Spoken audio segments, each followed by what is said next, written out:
गुप्त विद्या चैनल में आपका स्वागत है। क्षमा कीजिएगा, किसी जरूरी काम में उलझे रहने के कारण वीडियो आने में थोड़ी देर हो गई।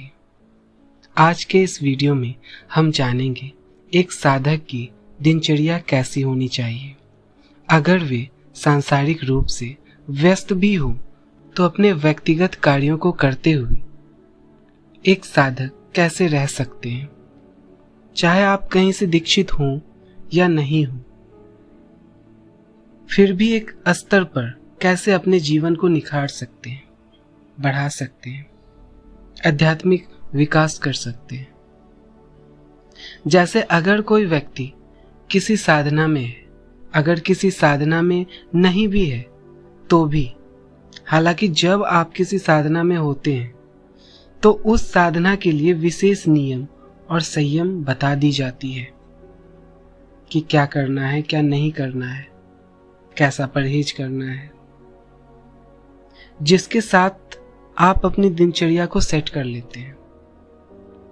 लेकिन अगर कोई विशेष साधना नहीं कर रहे हैं, फिर भी एक सही दिनचर्या कैसी होनी चाहिए?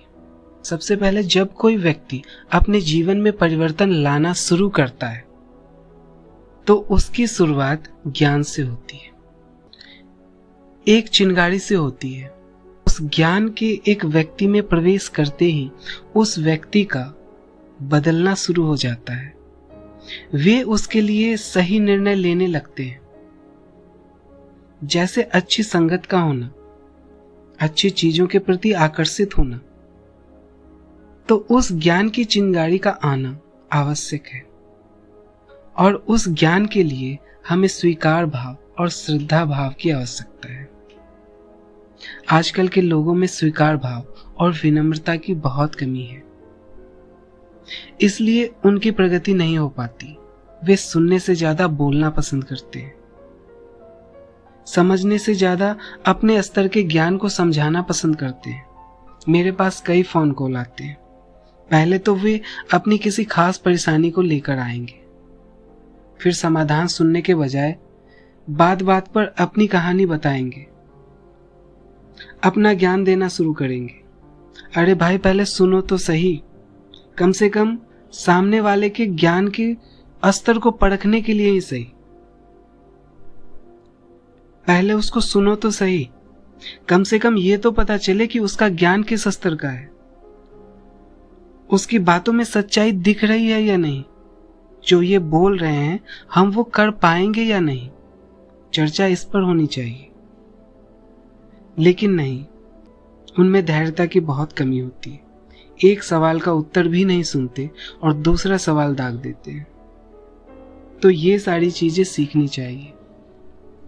आप अगर एक लाइन भी अपने बारे में बता दें तो हम बता देंगे कि आपके साथ क्या क्या समस्याएं हैं और उनके निवारण के लिए क्या क्या करना चाहिए। हमें ज्यादा सुनने की आवश्यकता नहीं है। कम से कम शब्दों में अपनी बातें रखें और सुनने का ज्यादा प्रयास करें, और देखें कि वास्तव में आपसे चीजें मिल रही हैं या नहीं। लोग आधे आधे घंटे से ज्यादा बात कर लेते हैं और निकलता कुछ भी नहीं है।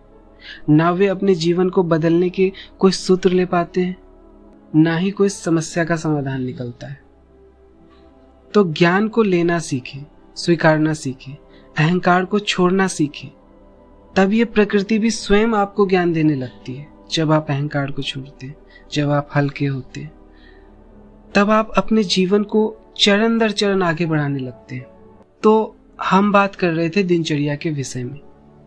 अपनी दिनचर्या में योग को अवश्य शामिल करें। अब योग कई प्रकार के हो सकते हैं। आप कितने योग, कौन कौन सी यौगिक क्रियाएं सहज रूप से कर पाते हैं, यह आप पर निर्भर करता है। प्राणायाम भी एक योग है, ध्यान भी एक योग है, आसन भी एक योग है। अगर इसका विस्तार करें तो इंद्रियों का संयम भी एक योग है।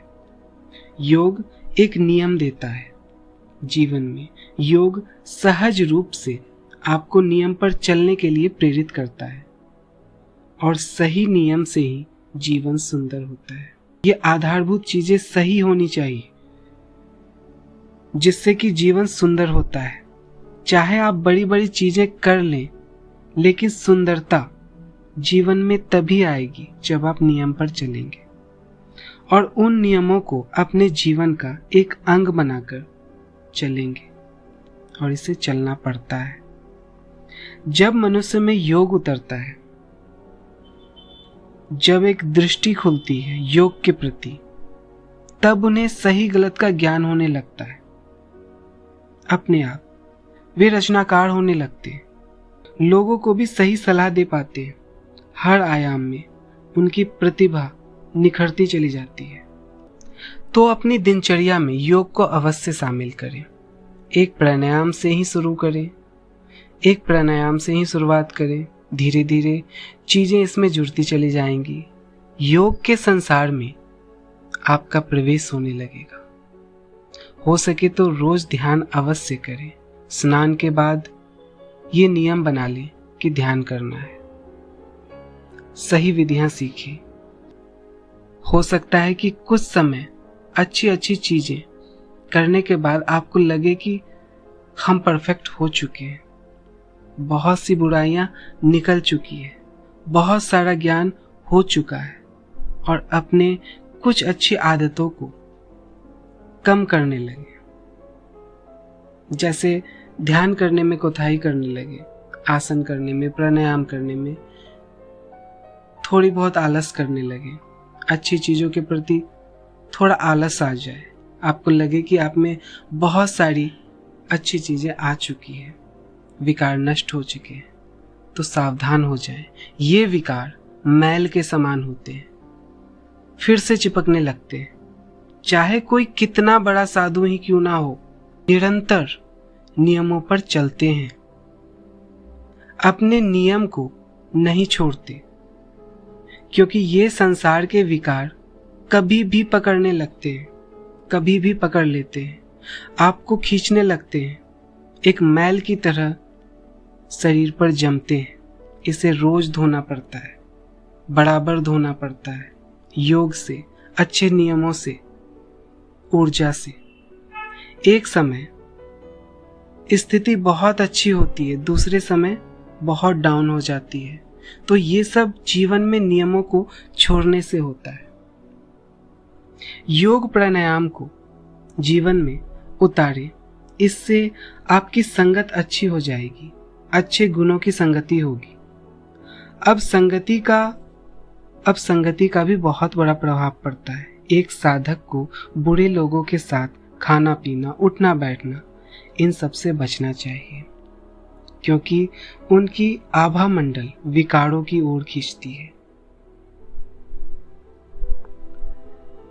गलत स्थान पर अगर आप होते हैं तो वहाँ की जो आभा मंडल है, ऊर्जा है, वो आपको विकार देती है, आप में विकार डालती है, आपके विचारों में विकार डालती है। अच्छे स्थान पर अधिक समय बिताना चाहिए। स्थान की भी आभा होती है।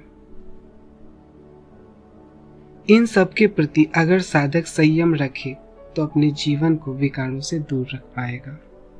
इस संबंध में ऑरा क्लीनिंग और चक्रा क्लीनिंग जैसी कुछ टेक्निक है जो साधकों को बताई जाती है, जो ब्रह्मांडी ऊर्जा की दीक्षा लेते हैं, जिससे अगर वे निगेटिव लोगों के बीच भी हों, उस स्थान के प्रभाव से बचा सकते हैं। आगे इन पर चर्चाएं होंगी कि ऐसी कौन कौन सी दीक्षाएं हैं जो कि आप ब्रह्मांडी ऊर्जा के माध्यम से ले सकते हैं, जिससे इन सब से प्रोटेक्शन मिले। यहाँ तक कि तंत्रों से भी प्रोटेक्शन मिल सकता है इन चीज़ों से। तो आज के लिए इतना ही। वीडियो अच्छा लगे तो लाइक कीजिए, सब्सक्राइब कीजिए और शेयर कीजिए। आपका दिन मंगलमय हो और शुभ हो। धन्यवाद।